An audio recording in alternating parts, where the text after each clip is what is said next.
Good morning, class 12. This is revision class. Revision class for class 12 students.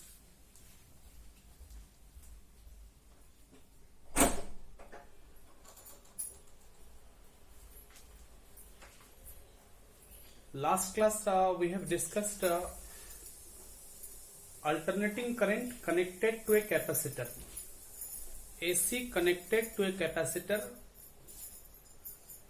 और आज हम इसका एक न्यूमेरिकल प्रॉब्लम सॉल्व करेंगे। कल हमने when an AC connected to a capacitor, उसमें for a given voltage we have calculated the current equation and we have seen what is its capacitive reactance XC 1/C omega. उसमें हमने peak current क्या देखा, हमने V0 by XC। Peak current का equation, circuit का जो reactance है उसको हमने एक डिराइव किया, उसका एक फॉर्मूला कल हमने निकाला। ठीक है, ये एक छोटा सा प्रॉब्लम है। ए capacitor of capacitance 50 picofarad. Question number 7. A capacitor of capacitance 50 pF picofarad, P मतलब 10 to the power minus 12, okay. Farad, FARAD, ये कैपेसिटेंस का यूनिट है फैरेड, FARAD। ठीक है, तो a capacitor of capacitance 50 pF is connected to an AC source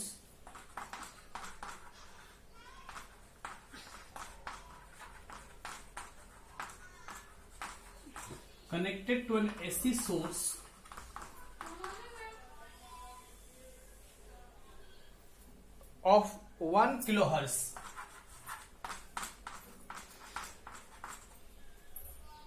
Calculate its reactance.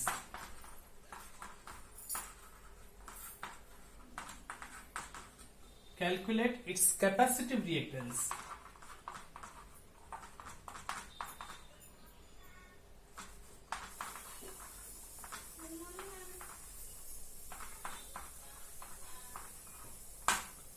Simply कभी कभी इसको रिएक्टेंस भी हम कहते हैं। जैसे एक सिंपल रेजिस्टर में रेजिस्टेंस है, एक रेजिस्टर से एक AC कनेक्टेड है, एक रेजिस्टर से एक DC कनेक्टेड है, तो उस रेजिस्टर को हम रेजिस्टेंस कहते हैं, जो कि करंट फ्लो को अपोज करता है। तो यहां पर भी एक कैपेसिटर अगर लगा है तो इस तरह का कैपेसिटर सर्किट में रेजिस्टेंस का रोल ये प्ले करता है, कैपेसिटिव रिएक्टेंस। इसीलिए कैपेसिटिव रिएक्टेंस का ऐसा यूनिट ओम है।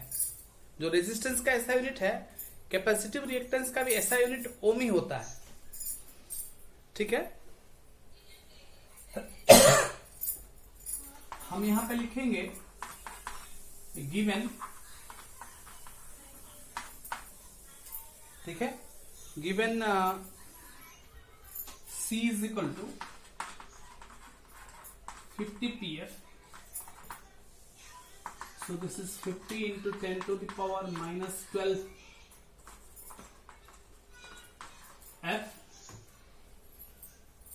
ठीक है, and frequency is given 1 kHz, okay. AC source का फ्रीक्वेंसी 1 किलोहर्ट्ज दे दिया है।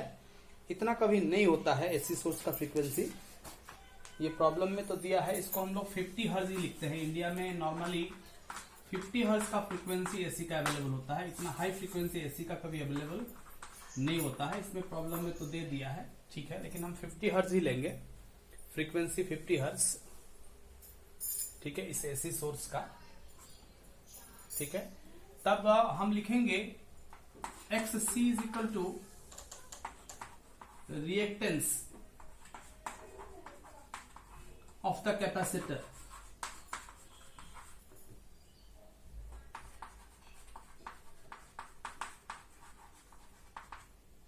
1 by c omega, xc is equal to 1 by c omega, xc is equal to 1 by c omega. Omega मैंने कल बताया था 2 pi nu, 2 pi into frequency. ठीक है, इसको मैं मिटा दूं, क्वेश्चन में मिटा दे रहा हूं। तो यहां पे XC capacitive reactance is equal to 1 by 50 into 10 to the power -12 into omega, मतलब 2 इंटू 3.14 इंटू, ठीक है, 2 इंटू 3.14 इंटू 2 पाई न्यू होता है ओमेगा, 2 पाई न्यू, न्यू कितना है 50 हर्ट्ज। ठीक है, तो ये 10 to the power -12 ऊपर जाएगा तो 10 to the power 12 हो जाएगा, और ये 50 इंटू 50 है, तो 50 इंटू 50 हो जाएगा आपको 2500 इंटू 2, तो ये 5 हो जाएगा। ठीक है, तो ये 1 by 5000 हो जाएगा इंटू, ठीक है, तो ये 5000 का हो सकता है कि 3 0, ठीक है, इसका कैंसिल हो जाएगा, तो ये 10 to the power 9 by 3.14। ठीक है, तो ये देखिए, ये जो आया आंसर हमारा कैपेसिटिव रिएक्टेंस, अप्रोक्सीमेट आंसर हमने लाया, तो ये इतना ओम हम लिखेंगे, क्योंकि कैपेसिटिव रिएक्टेंस एक रेजिस्टेंस का रोल प्ले करता है, तो इसका जो ऐसा यूनिट हम लिखेंगे उतना ओम लिखेंगे। इसको हम ऐसा भी लिख सकते थे 10 into 10 to the power 8, 10 to the power 9 में से एक जीरो को हम 10 लिखेंगे, बाई अगर 3.14 लिखेंगे तो 10 by 3 अप्रोक्सीमेटली, तो 3.3 ऐसे अप्रोक्सीमेटली ये आ जाएगा, 3.2 इंटू 10 to the power 8, 3.3 नहीं डाले क्योंकि 0.14 और है नीचे डिवाइड होने के लिए, तो लगभग 3.2 into 10 to the power 8 ohm approximately हम आंसर ले आए। ठीक है, जो क्वेश्चन में पूछा गया था कि what is the reactance of the circuit, यही है, ये अप्रोक्सीमेटली है, मैंने इसलिए इक्वल टू सिंबल यहां नहीं दिया है, ये अप्रोक्सीमेटली इतना हो गया। ठीक है, आज हम और एक क्वेश्चन पढ़ेंगे, ये तो एक सिंपल न्यूमेरिकल मैंने सॉल्व किया, कैपेसिटिव रिएक्टेंस हमने फाइंड किया 1 by c ओमेगा फॉर्मूला से। ठीक है, कल जो हमने डिराइव किया था XC is equal to 1 by c omega, omega angular frequency is equal to 2 pi into linear frequency, formula हमने डाला है 2 पाई न्यू, ये c। ठीक है, ये न्यूमेरिकल आप लोग लिख लीजिए, इस तरह से प्रॉब्लम सॉल्व किया जाता है। ये सारा चीज आपको समझना चाहिए, ये 10 to the power -12 ऊपर गया तो +12 हो गया, ये सब कंसेप्ट आपको होना चाहिए। ठीक है, ये 50 इंटू 50 इंटू 2 हमने 5000 इसको डाल दिया सीधा सीधा। क्लास 12 लेवल में इतना मैथमेटिक्स तो होना ही चाहिए। ऊपर में 10 to the power 12 था, 3 जीरो को हमने काट दिया तो 10 to the power 9 बचा, डिवाइडेड बाई 3.14 जो पाई का वैल्यू है वो बचा हुआ था, तो हमने उस तरह से अप्रोक्सीमेट करके इसको 3.2 into 10 to the power 8 ohm answer ले आए। ठीक है, इस तरह से एग्जाम में इस तरह का अगर न्यूमेरिकल आता है तो इसी ढंग से आप लोग एक अप्रोक्सीमेट आंसर लाने की आपको कोशिश करना होगा। जितना एक्यूरेसी आपका आंसर आएगा उतना मार्क्स डिडक्ट होने का चांसेस कम है। और खास करके जो एक्सपोनेंट्स मैंने जो न्यूमरेटर से डिनोमिनेटर से मैं ले रहा हूं, ये सबको आपको सीखना पड़ेगा। जैसे मैं यहाँ डिनोमिनेटर में 10 to the power -12 था, उसको मैंने न्यूमरेटर में लिया तो 10 to the power +12 हो गया, तब उसके बाद वो कैंसिल हुआ, वो सारा चीज। ठीक है,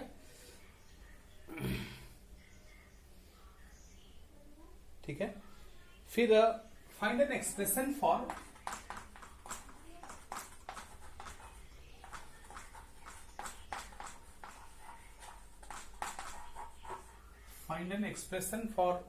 current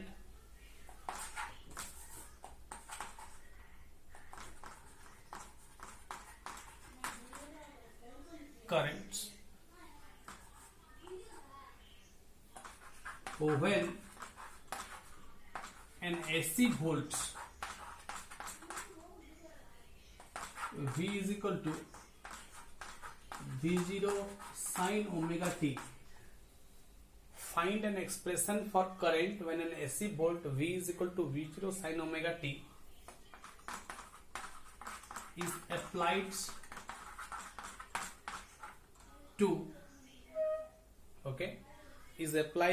to